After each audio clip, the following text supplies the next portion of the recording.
ಇನ್ನು ಈ ಎಲ್ಲ ಬೆಳವಣಿಗೆಗಳ ನಡುವೆ ಉಪಮುಖ್ಯಮಂತ್ರಿ ಡಿ ಕೆ ಶಿವಕುಮಾರ್ ಅವರದು ಟೆಂಪಲ್ ರನ್ ಎಲ್ಲಿ ಹೋದರೂ ಕೂಡ ಆ ಸುತ್ತಮುತ್ತ ಇರತಕ್ಕಂಥ ದೇವಸ್ಥಾನಗಳಿಗೆ ಅವರು ಭೇಟಿ ಕೊಡುವಂಥದ್ದು ಸಹಜ. ಕಾರ್ಯಸಿದ್ಧಿಗಾಗಿ ಶಕ್ತಿ ದೇವತೆಯ ಮೊರೆ ಹೋಗಿದ್ದಾರೆ ಡಿ ಕೆ ಶಿವಕುಮಾರ್. ಅಂದ್ಲೆ ಜಗದೀಶ್ವರಿ ದೇವಿ ದೇವಸ್ಥಾನಕ್ಕೆ DCM ಡಿ ಕೆ ಶಿವಕುಮಾರ್ ಭೇಟಿ ಕೊಟ್ಟಿದ್ದಾರೆ. ಉತ್ತರ ಕನ್ನಡ ಜಿಲ್ಲೆ ಅಂಕೋಲಾ ತಾಲೂಕಿನ ಅಂದ್ಲೆ ಪ್ರಸಿದ್ಧ ದೇವಸ್ಥಾನ ಇದು. ದೇವಿ ಮುಡಿಗೆ ಹಿಂಗಾರ ಇಟ್ಟು ಪ್ರಸಾದ ಫಲವನ್ನು ಕೇಳಲಿದ್ದಾರಂತೆ ಡಿ ಕೆ ಶಿವಕುಮಾರ್. ವಿಶೇಷ ಪೂಜಾ ಕಾರ್ಯ ನೆರವೇರಿಸಲಿದ್ದಾರೆ DCM ಡಿ ಕೆ ಶಿ ಹೆಸರಿನಲ್ಲಿ ಸಂಕಲ್ಪ ಪೂಜೆ ಮಾಡಿ ಅರ್ಚಕರು ಈಗಾಗಲೇ ಪೂಜೆ ಮಾಡಿದ್ದಾರೆ, ಅವ್ರ ಹೆಸರಲ್ಲಿ ಸಂಕಲ್ಪ ಮಾಡಿದ್ದಾರೆ ಅಂತ. ಇದು ಹೊಸದೇನೂ ಅಲ್ಲ. ಡಿ ಕೆ ಶಿವಕುಮಾರ್ ಎಲ್ಲಿ ಹೋದರೂ ಕೂಡ ನಿಯರ್ ಬೈ ದೇವಸ್ಥಾನಗಳು ಯಾವುದಿರುತ್ತೆ ಅಲ್ಲಿ ಹೋಗೋದು. ಯಾಕೆಂದರೆ ಆ ಭಕ್ತಿಯಲ್ಲಿ ನಂಬಿಕೆ ಇಟ್ಕೊಂಡಂತಹ ವ್ಯಕ್ತಿ. ಹಾಗಾಗಿ ಅವರು ಕುಂಭಮೇಳಕ್ಕೆ ಹೋಗಿ ಸ್ನಾನ ಮಾಡ್ಕೊಂಡು ಪೂಜೆ ಎಲ್ಲ ಮಾಡ್ಕೊಂಡು ಬಂದಂಥವ್ರು. ಕುಂಭಮೇಳ ಮಾಡೋದ್ರಿಂದ ಬಡವರು ಹೊಟ್ಟೆ ತುಂಬುತ್ತಾ ಅಂತ ಖರ್ಗೆ ಅವರು ಪ್ರಶ್ನೆ ಮಾಡಿದ್ರು, ತಲೆ ಕೆಡಿಸ್ಕೊಳ್ಳದೆ ಹೋಗಿ ಬಂದವರು. ಹಾಗಾಗಿ ಎಲ್ಲ ಕಡೆ ಹೋಗ್ತಾರೆ, ಹೋಗಿ ವಿಶೇಷವಾದಂತಹ ಪೂಜೆ ಪುನಸ್ಕಾರಗಳು ಎಲ್ಲವನ್ನು ಕೂಡ ಅವ್ರು ನೆರವೇರಿಸ್ತಾರೆ. ಇದು ಮುಂದುವರಿದ ಭಾಗ. ಈಗ ಅವ್ರು ಹೋಗ್ತಾ ಇರ್ತಕ್ಕಂಥದ್ದು ಶಕ್ತಿ ದೇವತೆಯ ಪೀಠಕ್ಕೆ. ಸೊ ಶಕ್ತಿ ದೇವತೆಯಲ್ಲಿ ದೇವಿಯ ಮುಡಿಗೆ ಹಿಂಗಾರವನ್ನು ಇಟ್ಟು ಪ್ರಸಾದವನ್ನು ಕೇಳ್ತಾರೆ ಡಿ ಕೆ ಶಿವಕುಮಾರ್ ಅಂತಕ್ಕಂಥ ಮಾಹಿತಿ. ಅವ್ರದ್ದು ಮನೆಯವರು ಮತ್ತು ಅವ್ರ ತಾಯಿಯವರು ಬರ್ತಿದ್ರು, ತಾಯಿ ಮತ್ತು ಅವ್ರ ಮನೆಯವ್ರು ಬರ್ತಿದ್ರು. ಹಾಗಾಗಿ ಅವರಿಗೆ ಅವ್ರು ಕೇಳಿದಂಥ ಎಲ್ಲ ಪ್ರಶ್ನೆಗಳಿಗೂ ದೇವರು ಅವರ ಇಷ್ಟಾರ್ಥಗಳನ್ನು ಈಡೇರಿಸಿದೆ. ಹಾಗಾಗಿ ಅವರಿಗೆ ಅದ್ರ ಮೇಲೆ ನಂಬಿಕೆ ಬಂದು ಅವರು ಬಂದು ದೇವಿ ಹತ್ರ ಪ್ರಶ್ನೆ ಕೇಳಿ ಅವರಿಗೆ ಅದು ಏನು ಉತ್ತರ ಕೊಡ್ತಿದೆ ಅದ್ರ ಮೇಲಿಂದ ನಂಬಿಕೆ ಇದೆ ಅವರಿಗೆ. ಹಾಗಾಗಿ ಆ ಕೆಲಸಗಳು ಆಗಿದೆ ಅವರಿಗೆ. ಆಗಿದ್ದರಿಂದ ಬರ್ತಿದ್ದಾರೆ ಅಷ್ಟೇ. ಈಗ ಒಂದು 5 ವರ್ಷದಿಂದ ಬಂದಿದ್ದರು.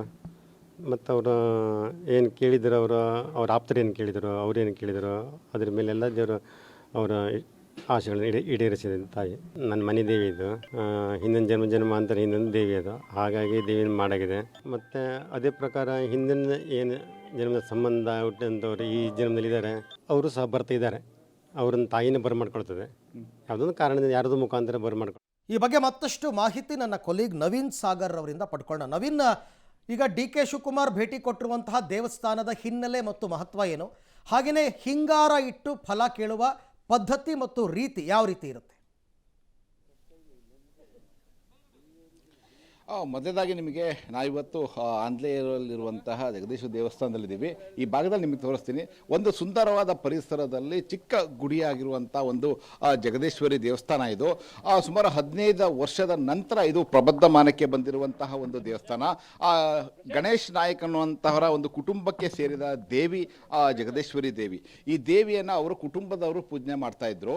ನಂತರದಲ್ಲಿ ಇಲ್ಲಿ ಒಂದು ಗುಡಿಯನ್ನು ನಿರ್ಮಾಣ ಮಾಡ್ತಾರೆ. ಅವರಿಗೆ ಕನಸಿನಲ್ಲಿ ದೇವರು ಬಂದು ಹೇಳ್ತಂತ. ಹಾಗಾಗಿ ಒಂದು ಗುಡಿಯನ್ನು ನಿರ್ಮಾಣ ಮಾಡಿ ದೇವಿಯ ಒಂದು ವಿಗ್ರಹವನ್ನು ಪ್ರತಿಷ್ಠಾಪನೆ ಮಾಡ್ತಾನೆ. ಈ ನಂತರದಲ್ಲಿ ಏನು ಡಿ ಕೆ ಶಿವಕುಮಾರ್ ಅವರ ತಾಯಿ ಏನಿದ್ದಾರೆ ಅವರು 2019ಕ್ಕೂ ಹಿಂದೆ ಈ ದೇವಸ್ಥಾನಕ್ಕೆ ಭೇಟಿ ಕೊಡ್ತಾರೆ. ಆ ಸಂದರ್ಭದಲ್ಲಿ ಪ್ರಸಾದ ಫಲವನ್ನು ಕೇಳ್ತಾರೆ. ಆ ಸಂದರ್ಭದಲ್ಲಿ ಅವರಿಗೆ ಆ ಸಂಕಷ್ಟಗಳು ಎದುರಾಗಿದ್ವು. ಯಾಕೆಂತಂದ್ರೆ ಡಿ ಕೆ ಶಿವಕುಮಾರ್ ಅವರು ಆ ಸಂದರ್ಭದಲ್ಲಿ ದೆಹಲಿಯ ಜೈಲಿನಲ್ಲಿ, ತಿಹಾರ್ ಜೈಲಿನಲ್ಲಿದ್ದರು, ಸಂಕಷ್ಟವನ್ನು ಎದುರಿಸ್ತಾ ಇದ್ರು. ಸಂದರ್ಭದಲ್ಲಿ ಅವರು ಕೆಲವು ಕೇಳಿದ್ರು. ಆ ಪ್ರಶ್ನೆಗಳು ಸಫಲವಾಗಿತ್ತು. ಅವರು ಕೇಳಿದಂಥ ಇದಕ್ಕೆ ಪ್ರಶ್ನೆಗೆ ಉತ್ತರವಾಗಿ ಅವರು ಕೇಳಿದ ಎಲ್ಲ ಸಂಕಷ್ಟಗಳು ಕೂಡ ನಿವಾರಣೆ ಆಯಿತು. ಹೀಗಾಗಿ 2019ರ 10ನೇ ತಿಂಗಳಲ್ಲಿ ಡಿ ಕೆ ಶಿವಕುಮಾರ್ ಅವರು ಖುದ್ದಾಗಿ ಈ ದೇವಸ್ಥಾನಕ್ಕೆ ಬರ್ತಾರೆ. ಈ ದೇವಸ್ಥಾನಕ್ಕೆ ಬಂದು ಮತ್ತೆ ಅಲ್ಲಿ ಸುಮಾರು 3 ತಾಸುಗಳ ಕಾಲ ಅವರು ಇಲ್ಲಿ ಒಂದು ಧ್ಯಾನವನ್ನು ಮಾಡ್ತಾರೆ, ಫಲವನ್ನು ಕೇಳ್ತಾರೆ. ಆ ನಂತರದಲ್ಲಿ ಅವರಿಗೆ ನಡೆದುಕೊಂಡಿದ್ದೆಲ್ಲವೂ ಕೂಡ ಅವರಿಗೆ ಫಲವಾಗಿ ಒಂದು ರೀತಿಯಲ್ಲಿ ಯಶಸ್ಸು ಸಿಗ್ತದೆ. ಹೀಗಾಗಿ ಈ ದೇವಿಯ ಬಗ್ಗೆ ಇವರಿಗೆ ವಿಶೇಷವಾದ ಒಂದು ಅಪಾರ ನಂಬಿಕೆ ಇರುವಂಥದ್ದು. ಯಾಕೆಂತಂದ್ರೆ ಡಿ ಕೆ ಶಿವಕುಮಾರ್ ಅವರ ಕುಟುಂಬದ ಎಲ್ಲರೂ ಕೂಡ ದೇವರನ್ನ ಹೆಚ್ಚು ನಂಬುವಂಥದ್ದು. ಕಷ್ಟ ಕಾಲದಲ್ಲಿ ಅವರು ದೇವರ ಮೊರೆ ಹೋಗುವುದು ಸಾಮಾನ್ಯ, ಎಲ್ಲರಿಗೂ ಗೊತ್ತಿರುವಂಥ ವಿಚಾರ. ಆದರೆ ಈ ದೇವಸ್ಥಾನದಲ್ಲಿ ಅವರು ಏನು ಫಲವನ್ನು ಕೇಳ್ಕೊಂಡಿದ್ರು, ಕಷ್ಟಗಳನ್ನು ಹೇಳ್ಕೊಂಡಿದ್ರು, ಆ ನಂತರದಲ್ಲಿ ಎಲ್ಲವೂ ಕೂಡ ಸುಖಮಯವಾಗಿತ್ತು. ಇದೀಗ ಅವರು ಬಹಳಷ್ಟು ಕೆಲವು ರಾಜಕೀಯ ಸಂಕಷ್ಟದಲ್ಲಿ ಇರುವಂಥದ್ದು.